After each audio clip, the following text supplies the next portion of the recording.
కదా. కరెక్ట్. కానీ వీళ్ళు ఇప్పుడు ఇట్లెందుకు బిహేవ్ చేస్తున్నారు నాకు ఏం అర్థమైతే విజయ్. అసలు ఇప్పుడు ఫ్రెండ్స్ అని అనుకున్నా కానీ అసలు నన్నే మధ్యలో వదిలేసిపోతారని నేను ఎప్పుడు అదే ఇప్పుడు అనుకోలేను కూడా. ఇప్పుడు నువ్వు అడిగేది ఏంటంటే మీ ఫ్రెండ్స్ తోటి నువ్వు మంచిగా ఉండేవాడివి, ఒకరోజు వాళ్ళ మధ్యలో ఏదో చిన్నపాటి డిస్టర్బెన్స్ జరిగితే వాళ్ళు తిట్టుకొని కొట్టుకునే దాకా వచ్చినప్పుడు నువ్వు మధ్యలోకి వెళ్ళి వాళ్ళని అది కాదు ఇది కాదు అట్లా కరెక్ట్ కాదని మధ్యలోకి వెళ్ళి వాళ్ళిద్దరిని కలపడానికి ప్రయత్నించినావు. అప్పుడు నీతో బాగున్న వాళ్ళు ఈ రోజున తిట్టుకున్న వాళ్ళు కొట్టుకున్న వాళ్ళు కలిసే ఉంటున్నారు, నిన్ను దూరం పెట్టేసినారు. అదే కదా నువ్వు చెప్పేది. అయినా కానీ నేను అంతకు ఫీల్ ఏం కాలేను. నన్ను చూసి వెళ్ళిపోయిండ్రు, వెళ్ళిపోయినా నేను ఫీల్ ఏం కాలేను. సరే పోనీ నన్ను పట్టించుకోకున్నా ఏం కాదు. వాళ్ళైతే బాగా కొట్టుకున్న వాళ్ళైతే తిట్టుకున్న.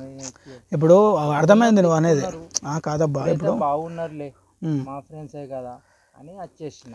ఇప్పుడు నేనేమంటున్నా అంటే నీకు జరిగినట్టే ప్రతి ఒక్కరికి ఫ్రెండ్ సర్కిల్లో ఫ్యామిలీ సర్కిల్లో లేదు అట్లని కాదు. ఇట్లా జరిగిందని అదే నేను అంటున్నా. ఇప్పుడు నువ్వు అనేది నాకు అర్థమైంది. నువ్వు జస్ట్ సర్లే అనుకుంటున్నావు, కానీ చాలామంది అట్లా అనుకోరు. ఇప్పుడు నువ్వేమనుకుంటున్నావు, సరే ఫ్రెండ్సే కదా పోనీలే అనుకుంటున్నావు, కానీ కొంతమంది సీరియస్గా తీసుకొని సెన్సిటివ్గా సున్నితంగా ఉన్న వాళ్ళు చాలా ఫీల్ అవుతారు. ముందు నేను ఇక్కడ అంటే చాలామందికి మనోళ్ళే కదా అని మంచి చేద్దామని వెళ్తే చివరికి తిట్టుకున్న వాళ్ళు కొట్టుకున్న వాళ్ళు ఒకటయ్యి మనల్ని చెడ్డ చేసేస్తారు, మనల్ని పక్కన పెట్టేస్తారు. ఇలాంటి సందర్భాల్లో మనము చుట్టరికాల్లో ఫ్రెండ్ సర్కిల్లో బాగా తెలిసిన వ్యక్తుల దగ్గర జరుగుతుంటాయి. అంటే దెబ్బల మీద దెబ్బలు తగులుతాయి. మనకేమనిపిస్తుంది అంటే ఒకానొక సందర్భంలో మన దగ్గరకు వచ్చి ఎవరైతే మన దగ్గరకు వచ్చి పలానా వాళ్ళ గురించి అరే వాళ్ళు ఇట్లా అంటే వాళ్ళంట ఇంత కడ్డుగాళ్ళంట లేకుంటే ఇట్లాంటి వాళ్ళు పలానా అని మనకు చెప్తారు. ఒక రోజున వాళ్ళతోటే కలిసి ఉంటారు. అదే మనకు ఆశ్చర్యంగా అనిపిస్తుంది. ఇప్పుడు మనకు అంతే అనిపిస్తుంది. మన దగ్గరకు వచ్చి మన పక్కన మనతో ఉండి వేరేోడి గురించి తప్పుగా మాట్లాడే వాళ్ళు మళ్ళీ ఒక రోజు వచ్చినప్పుడు వాళ్ళు ఒకే దగ్గర సందర్భంలో కలిసి బాగుంటారు మళ్ళీ. అంటే లోపల ఒకటి బయట ఒకటి. సో నేనేమంటున్నా అంటే ఫస్ట్ పాయింట్ ఏంటంటే మధ్యలో పోవడం తప్ప కాదా అంటే నేనేమంటున్నా అంటే రెండు పాయింట్లలో నేను చెప్తా. ఇప్పుడు నువ్వేమనుకుంటున్నావు, నీ కళ్ళ ముందు మన అనుకునే వాళ్ళ మధ్యలో ఏదో చిన్నపాటి ఉందంటే అరే మనోళ్ళే కదా నా యొక్క పాత్రను నేను పోషించి వాళ్ళకి ఏదో ఒక మంచి విషయం చెప్పాలని వెళ్ళినావు. వెళ్ళిన తర్వాత నీ మంచిని వాళ్ళు గుర్తుపెట్టుకొని విశ్వాసంగా ఉంటే అది మంచి. నీ విశ్వాసాన్ని వాళ్ళు మర్చిపోయి దులిపేసుకొని వాళ్ళు మంచిగా ఉంటే అది చెడ్డగా అవుతుంది. సో నేనేమంటున్నా అంటే ఫస్ట్ పాయింట్ మనం ఎవరికైనా మధ్యలో పోయి మనం మంచి చేయాలి మంచిగా మాట్లాడాలి అనుకోవడం ఈ రోజుల్లో చాలా దరిద్రంగా అయిపోయింది. ఎందుకంటే ఎవరు కూడా విశ్వాసంగా లేరు, ఎవరు లేరు. ఇప్పుడు చుట్టరికాల్లో ఉంటుంది చాలా మటుకు. చుట్టరికాల్లో కొంతమంది ఫ్రెండ్ సర్కిల్లో మనం చూస్తుంటాం.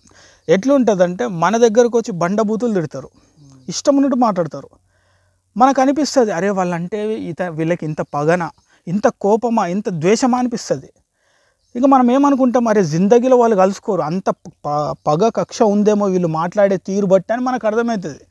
ఒక గంట 2 గంటలు కాగానే ఒక సందర్భం వచ్చినప్పుడు అన్నీ మూతులు నాకేసుకుంటారు మనకు అనిపిస్తుంది. సో నేను ఏమంటున్నా అంటే ఇక్కడ ఎవరు కూడా ఒకటే రకమైన స్థితిలో ఉండరు, ఒకటే రకమైన బిహేవియర్లో ఉండరు, మారుతారు వాళ్ళు. ఎందుకంటే అవసరము ఎంత కిందికైనా దిగేలా చేస్తుంది. అవసరము ఈ యొక్క ఉంటే కొన్ని. ఇప్పుడు నువ్వు మంచోడు అయితే సరిపోదు. ఈ రోజుల్లో నీ దగ్గర డబ్బు ఉండాలి, లేదంటే నీతో నాకేదన్నా ఒక ఉపాధి జరగాలంటే ఉపయోగపడాలి. ఈరోజు లేదు ఎస్ అంటే ఇక్కడ నేను అనేది ఏంటంటే బాగా అర్థం చేసుకో. ఇప్పుడు మనిషి బతకాలంటే మంచి మాత్రమే ఉంటే సరిపోవట్లే ఇప్పుడున్న కాలంలో. ఇప్పుడు నేను మంచిగా మాట్లాడతా, ఆ మంచిగానే ప్రవర్తిస్తా అంటే సరిపోదు. నా వల్ల కొంతమందికి ఉపయోగపడితే అప్పుడు నేను ఇంకా మంచోడిలాగా కనిపిస్తా. ఇప్పుడు నేను నీ దగ్గరకు వచ్చిన తర్వాత నువ్వు మంచిగా మాట్లాడితే నువ్వు మంచిగా ప్రవర్తిస్తే సరిపోదు. కొన్ని సందర్భాల్లో నువ్వు ఎవరికైనా ఉపయోగపడతావా అని చూస్తారు జనాలు, అప్పుడు నిన్ను మంచి అంటారు అంతే. సో ఇక్కడ ఏమవుతుందంటే అవసరం అవకాశం ఇది ఎంతకైనా దిగజారిపోయే పరిస్థితులు కూడా తీసుకొని వస్తుంది. సో నేనేమంటున్నా అంటే ఇక్కడ ఎక్కువ మంచిగా ఆలోచించే వాళ్ళు ఎవరు లేరు. నీ గురించి అద్భుతంగా మాట్లాడే వాళ్ళు నువ్వు వెళ్ళిపోయిన తర్వాత నీ గురించి దరిద్రంగా మాట్లాడే వాళ్ళు మన పక్కనే ఉంటారు, మనతోనే ఉంటారు, మన చుట్టూ ఉంటారు. కానీ మనకేమనిపిస్తుంది అంటే మన మైండ్ ఎప్పుడు ఆలోచిస్తుంది అంటే అరే వీళ్ళు అట్లాంటి వాళ్ళు కాదేమో, వీళ్ళు ఇట్లా కాదని. ఎప్పుడైతే మనకు అనిపిస్తుందో మంచి కోసం మధ్యలో పోయి అరే ఇట్లా కాదు అని చేస్తాం కదా, అప్పుడు మనకు అనిపిస్తుంది. సో నేను ఏమంటున్నా అంటే ఇక్కడ ఎవరు కూడా విశ్వాసంగా ఉంటారనే గ్యారెంటీ లేదు. ఇప్పుడు ఒక కుక్క ఉందనుకో, ఫర్ ఎగ్జాంపుల్, కుక్కలో 2 రకాలు ఉంటాయి. 2 రకాలు మనుషులతో మనం పోల్చుకుంటే 2 విషయాలు చెప్తా. కుక్క అంటే ఏంది? విశ్వాసం. మనం కొద్దిగా దానికి పెడితే ప్రేమతోటి గుర్తుపెట్టుకుంటుంది, అరే పలానా టైంలో పలానా వ్యక్తి నాకు ఏదో పెట్టిండు అని. ఆ విశ్వాసం అనేది మనుషులకు లేదు. కుక్కలో ఇంకోటి ఉంటుంది, కుక్కలో ఇంకొక గుణం ఉంటుంది, చిల్లర గుణం ఉంటుంది. అదేంది? ఎవరు బిస్కెట్ వేస్తే వాళ్ళ దగ్గరికి వెళ్ళిపోతాయి. ఇప్పుడు నేను వేసింది అనుకో, నాతో కూపుతుంది, నువ్వేస్తే నీ దగ్గరికి వెళ్తుంది. కుక్కలో 2 రకాలు, విశ్వాసం ఉంది, కుక్క బుద్ధి ఉంది. కానీ విశ్వాసం అనేది మనం మర్చిపోయినాం, కుక్క బుద్ధి అనేది కుక్క దగ్గర నుంచి నేర్చుకుంటున్నాం మనం. ఎందుకంటే మనకు అనిపిస్తుంది అరే మన దగ్గర తిన్నోళ్ళు మనకే వెన్నుపోటు పొడుస్తారు. మన దగ్గర ఉండి మనం ఎంతో మంచి చేసిన వాళ్ళు కూడా మన గురించి తప్పుగా మాట్లాడతారు.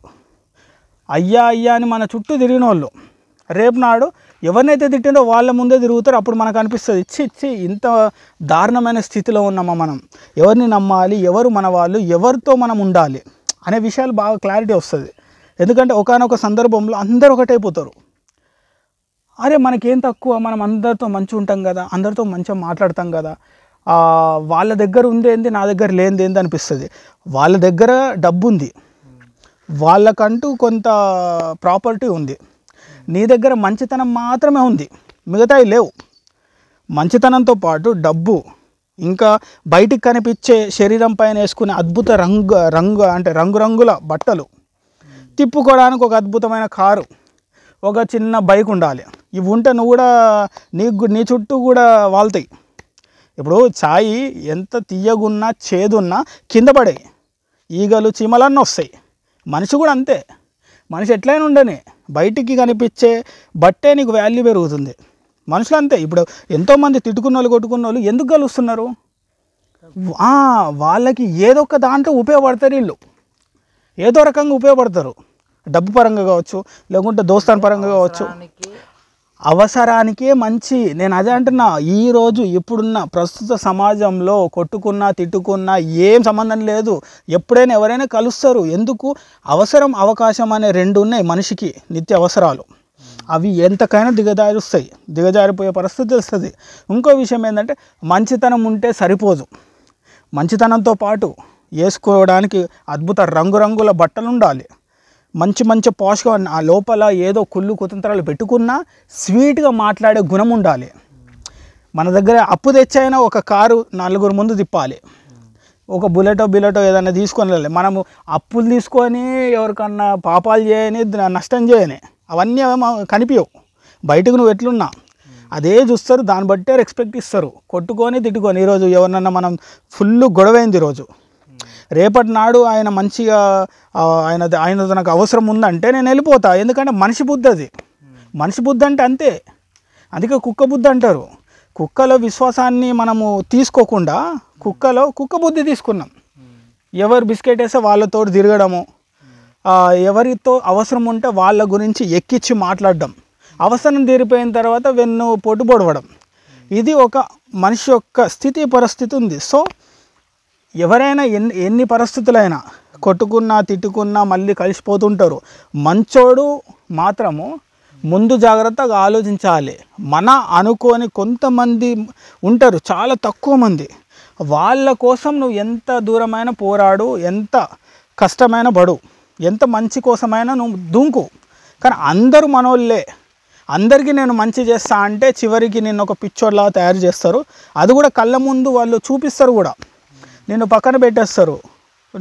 నీ దగ్గర ఎవరి గురించి అయితే గలీజ్గా మాట్లాడినరో వాళ్ళతో సంతోషంగా తిరుగుతారు. ఒకానొక సందర్భంలో అనిపిస్తుంది, అరే అసలు నా చుట్టూ ఉన్న వాళ్ళు ఇంత దిగజారిపోయినరా, ఇంత దారుణమా, అసలు నేను అందరినీ మంచి అనుకున్నా, అందరితో మంచిగా ఉండాలనుకున్నా, అందరితో మంచి పనులు చేయాలనుకున్నా, అసలు నేను ఇలాంటి మనుషులకి వర్కౌట్ గాను, సెట్ గాను అని అప్పుడు అనిపించి జ్ఞానోదయం అవుతుంది మనిషికి. అలాంటోడు ఇంకా ఎవరికి కూడా మంచి చేయాలనుకోడు, ఎవరిని కూడా మంచి చేయాలనుకోడు, ఎవరితో కూడా కలవాలనుకోడు. అప్పుడు అర్థమవుతుంది ఇక ఈ మనుషులని అంటే ఎవరిని కూడా నమ్మొద్దు, మంచి అనేది అంతరించిపోతుంది. మనిషికి అవసరం బట్టి మాయ మాటలు చెప్పడము మారిపోతున్నాడు. సో ఇలాంటి పరిస్థితులు వస్తాయి కాబట్టి నువ్వు మంచి చేసేటప్పుడు కూడా బాగా ఆలోచించే మంచి చెయ్యు. మంచి కోసం మధ్యలో పోవాలన్నా కూడా 10 రకాలు ఆలోచించి పో. ఎందుకంటే రంగురంగుల ప్రపంచం కాబట్టి మనుషులు కూడా రోజు రోజుకి వాళ్ళ యొక్క రంగురంగుల ఆలోచనలు ఉంటాయి. వాళ్ళ పనులలో, వాళ్ళు వేసుకునే దుస్తుల్లో, వాళ్ళు మాట్లాడే తీరులో చాలా కొత్త భాషలు, కొత్త స్టైళ్ళు, కొత్త ప్యాషన్ మారిపోయింది. సో ఇక్కడ ఎవరిని ఎంతగా నమ్మడానికి వీల్లేదు. సో అన్నీ చూసుకొని స్టెప్ అయ్యి మంచి చేయాలన్నా ఆలోచించు, మంచి మాట్లాడాలన్నా ఆలోచించు. నీ చుట్టూ ఉన్నోళ్ళు అందరు మంచోళ్ళే అనుకుంటే మాత్రం నువ్వే చెడ్డోడివి అవుతావు లాస్ట్కి.